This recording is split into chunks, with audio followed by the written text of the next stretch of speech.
Hola, bienvenidos a un nuevo ASMR leyendo el libro El fantasma de Canterville de Oscar Wilde.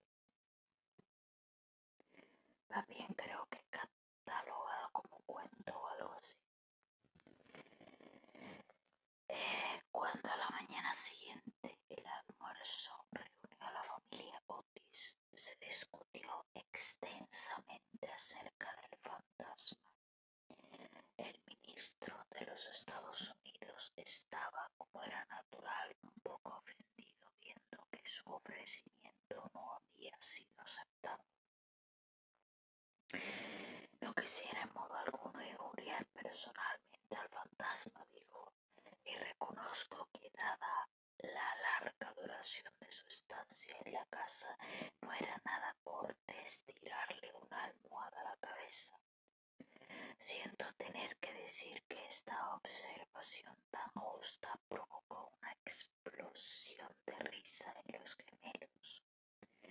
Pero por otro lado, prosiguió Mr. Otis, si se empeña sin más ni más en no hacer uso del engrasador marca Sol Levante, nos veremos precisados a quitarle las cadenas. No habría manera de dormir con todo ese ruido a la puerta de las alcobas, pero sin embargo en el resto de la semana no fueron molestados. Lo único que les llamó la atención fue la reaparición continua de la mancha de sangre sobre el parquet de la biblioteca. Era realmente muy extraño, tanto más cuanto que Mistress Otis cerraba la puerta con llave por la noche, igual que las ventanas. Los cambios de color que sufría la mancha, comparables a los de un camaleón, produjeron asimismo frecuentes comentarios en la familia. Una mañana era de un rojo oscuro, casi violáceo, otras veces era vermellón, luego de un púrpura espléndido, y un día, cuando bajaron a rezar según los ritos sencillos de la libre iglesia episcopal reformada de América, la encontraron de un hermoso verde esmeralda. Como era natural, estos cambios caleidoscópicos divirtieron grandemente a la reunión, y haciéndose puestos todas las noches con entera tranquilidad. La única persona que no tomó parte en la broma fue la joven Virginia. Por razones ignoradas, sentíase siempre impresionada ante la mancha de sangre, y estuvo a punto de llorar a la mañana que apareció verde esmeralda. El fantasma hizo su aparición el domingo por la noche. Al poco tiempo de estar todos ellos acostados, les alarmó un enorme estrépito que se oyó en el hall. Bajaron apresuradamente y se encontraron con que una armadura completa se había desprendido de su soporte cayendo sobre las losas. Cerca de allí, sentado en un sillón de alto respaldo, el fantasma de Canterville se restregaba las rodillas con una expresión de agudo dolor sobre su rostro. Los gemelos, que se habían provisto de sus cañas de bajuelos, le lanzaron inmediatamente dos huesos con esa seguridad de puntería que solo se adquiere a fuerza de largos pacientes ejercicios sobre el profesor de caligrafía. Mientras tanto, el ministro de los Estados Unidos mantenía el fantasma bajo la amenaza de su revólver, y conforme a la etiqueta californiana le instaba a levantar los brazos. El fantasma se lanzó bruscamente,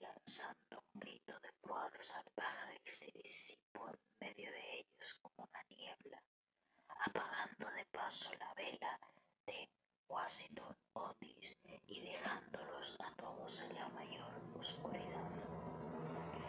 Cuando llegó a lo alto de la escalera, una vez dueño de sí, se decidió a lanzar su célebre repique de carcajadas satánicas. Contaba la gente que aquello hizo encanecer en una sola noche el peluquín de Lord Raker y que no necesitaron más de 3 sucesivas amas de gobierno para decidirse a dimitir antes de terminar el primer mes en su cargo. Por consiguiente, lanzó una carcajada más horrible, despertando paulatinamente los ecos de las antiguas bóvedas, pero apagados estos se abrió una puerta y apareció vestida de azul claro Mistress Otis. Me temo, dijo la dama, que esté usted indispuesto y aquí le traigo un frasco de la tintura del doctor Dobell. Si se trata de una indigestión, esto le sentará bien. El fantasma la miró con ojos llameantes de furor y se creyó en el deber de metamorfosearse en un gran perro negro. Era un truco que le había dado una reputación merecidísima y al cual atribuía la idiotez incurable del tío de Lord Canterville, el honorable Thomas Norton. Pero un ruido de pasos que se acercaban le hizo vacilar en su cruel determinación y se contentó con volverse un poco fosforescente.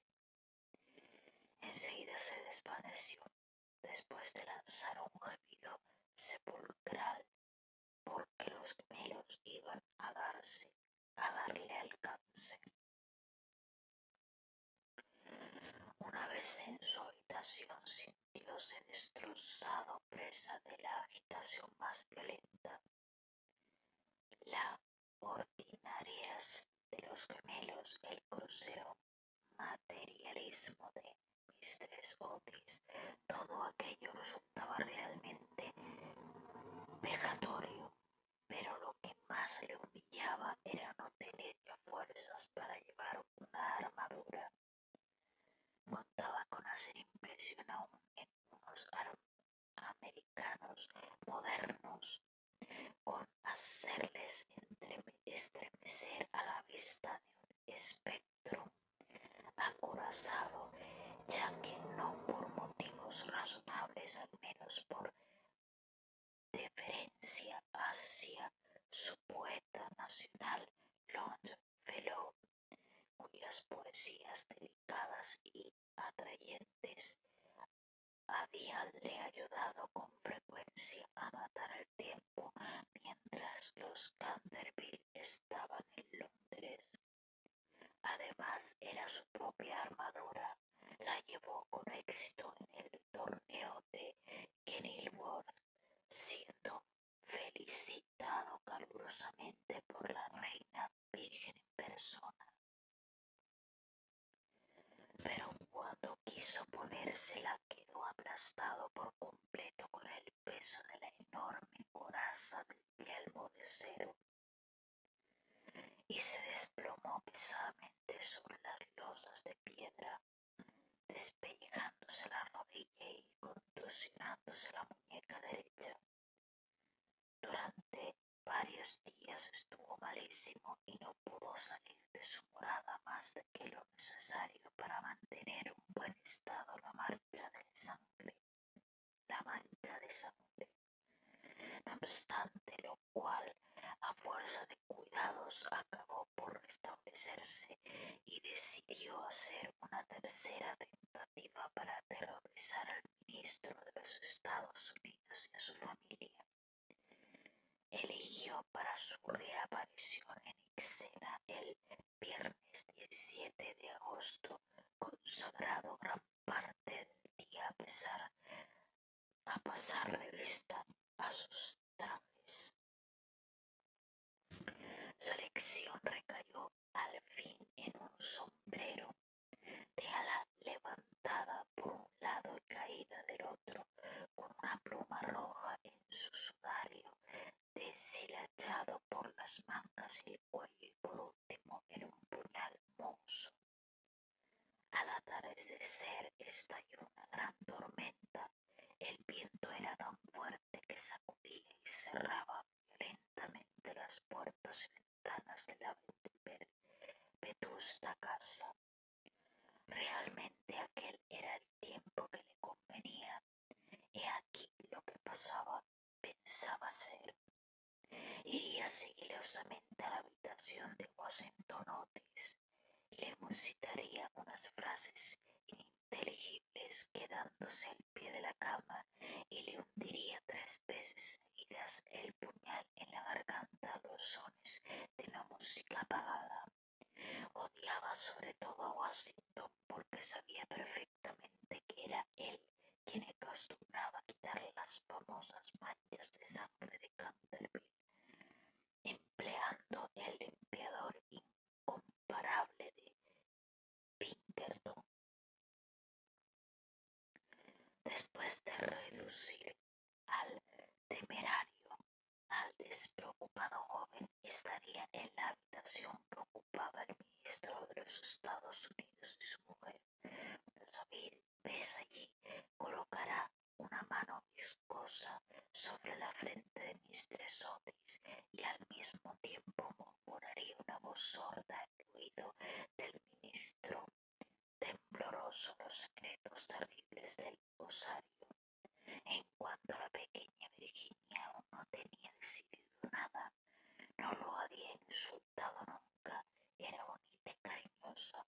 Unos cuantos gruñidos sordos que saliesen del armario le parecerían más que suficientes, y si no bastaban para despertarla, llegaría hasta tirarla de la puntita de la nariz con sus dedos rígidos por la parálisis. A los gemelos estaba resuelto a darles una lección. Lo primero que haría sería sentarse sobre sus pechos con el objeto de producirles la sensación de pesadilla.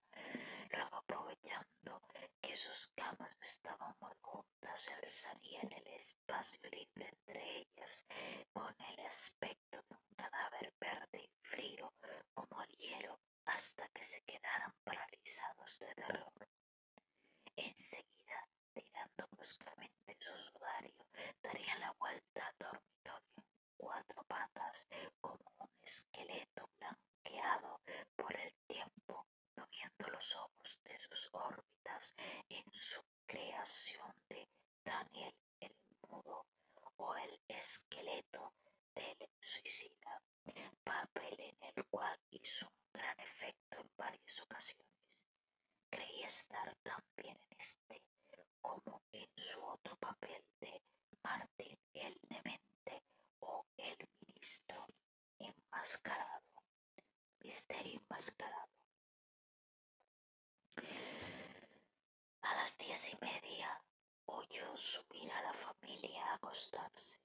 Durante algunos instantes le inquietaron las tumultuosas carcajadas de los gemelos, que se divertían evidentemente con su loca alegría de colegiales antes de meterse en la cama. Pero a las 11:15 todo quedó nuevamente en silencio, y cuando sonaron las 12 se puso en camino. La lechuza chocaba contra los cristales de la ventana. El cuerpo gracitaba en el hueco de un tejo centenario, y el viento venía vagando alrededor de la casa como un alma en pena. Pero la familia Otis dormía sin sospechar la suerte que les esperaba. Oía con toda claridad los ronquidos ronquidos regulares del ministro de los Estados Unidos que dominaban el ruido de la lluvia y de la tormenta. Se les deslizó furtivamente a través del estuco. Una sonrisa perversa se dibujaba sobre su boca cruel y arrugada, y la luna escondió su rostro tras una nube cuando pasó delante de la gran ventana ojival sobre la que estaban representadas en su viola sus propias armas y las de su esposa. Seguía andando siempre deslizándose como una sombra funesta que parecía hacer retroceder de espanto las mismas tinieblas en su camino. En un momento dado le pareció oír que alguien le llamaba. Se detuvo, pero era tan solo un perro que ladraba en la granja roja. Prosiguió su marcha, refunfuñando extraños juramentos del siglo XVI y blandiendo de cuando en cuando el puñal enmohecido en el aire de la medianoche. Por fin llegó a la esquina del pasillo que conducía a la habitación de Washington. Allí hizo una breve parada. El viento agitaba en torno de su cabeza sus largos mechones grises y ceñía en pliegues grotescos y fantásticos el horror indecible del fúnebre sudario. Sonó entonces el cuarto en el reloj. Comprendió que había llegado el momento.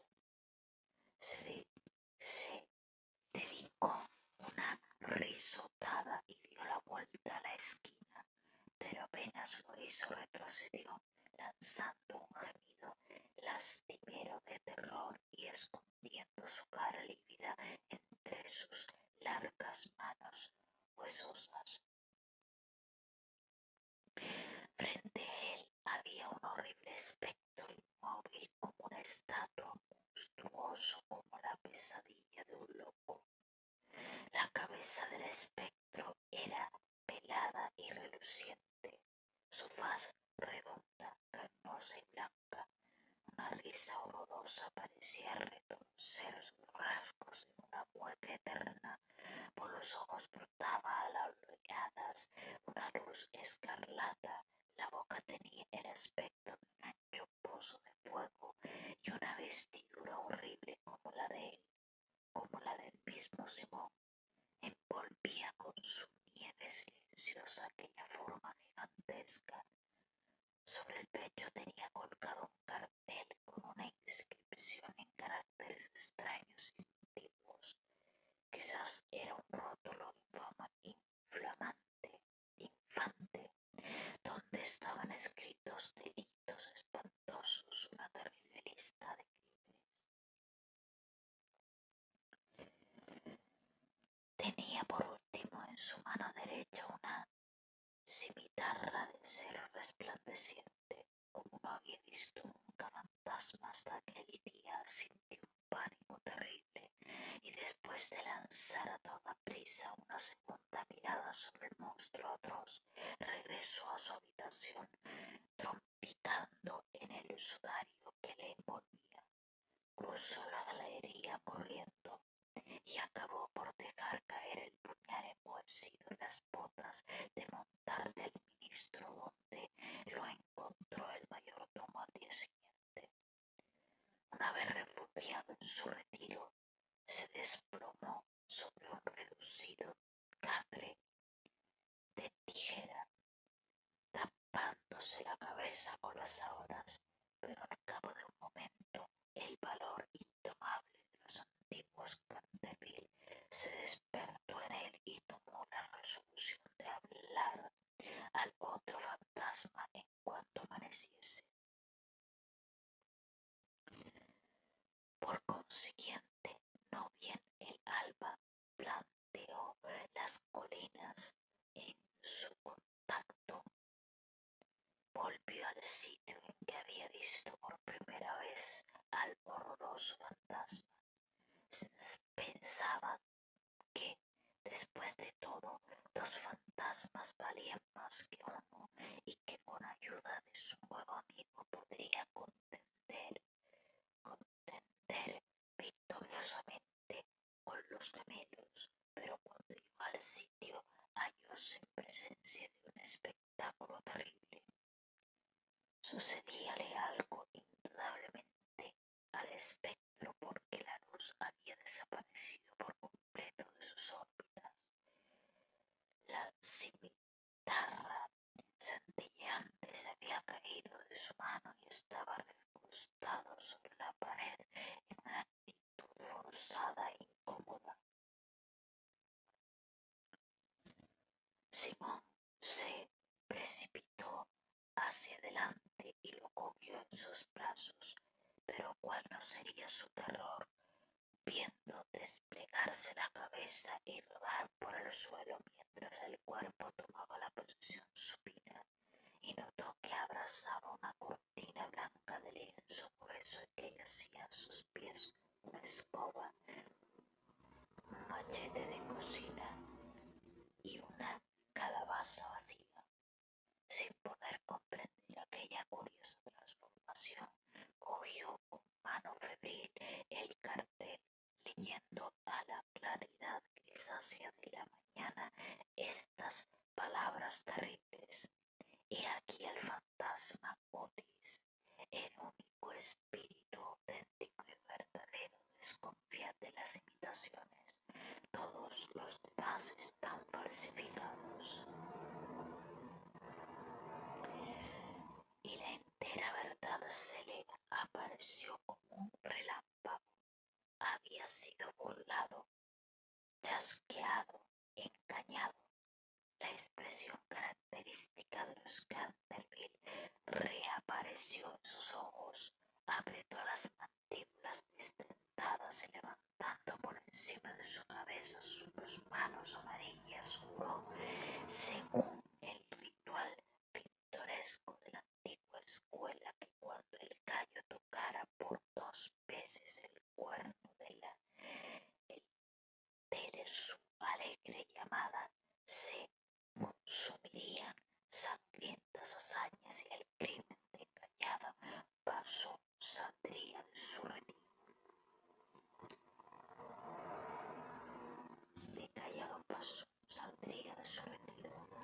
No había terminado de formular este juramento terrible cuando una alquería lejana de tejado de ladrillo rojo salió del canto de un gallo, lanzó una larga risotada lenta y amarga y esperó una hora y después otra, pero por alguna razón misteriosa no volvió a cantar el gallo.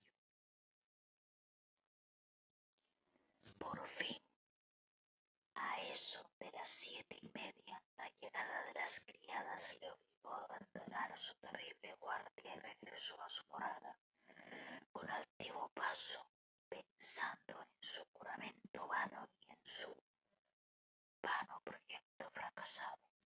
Una vez allí consultó varios libros de caballería cuya lectura le interesaba extraordinariamente y pudo comprobar que el gallo cantó siempre 2 veces. En cuantas ocasiones se le ocurrió aquel juramento. Que el diablo se lleve a ese animal volátil, murmuró. En otro tiempo hubiese caído sobre él con mi buena lanza, atravesándole el cuello y obligándole a cantar otra vez para mí, aunque reventara. Y dicho esto, se retiró a su confortable caja de plomo y allí permaneció hasta la noche. Bueno, amigos, termino este capítulo 3 de El fantasma de Canterville, del escritor Oscar Wilde, de la página Wikisource, dominio público, donde pueden buscar libros y leer. Hay mucha variedad de escritores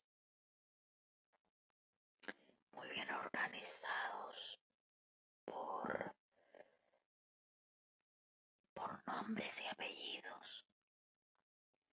Eh, y bueno, si que en algún momento quieren leer algún libro, pues lo tienen a su disposición en esta página. A mí no que me paguen. De hecho, eso tiene los libros de dominio público. La gente publica ahí hay traducciones de libros extranjeros, como por ejemplo en este caso creo que es anónimo. Estuve consultando, no vi nada. En otros casos sí hay eh, las traducciones por algún traductor eh, de su tiempo, de un tiempo más cercano, pero el caso es que lo hay. Y nada, eso es todo por ahora. Seguiremos de todas formas estos capítulos, pocos capítulos son. Muchas gracias por estar.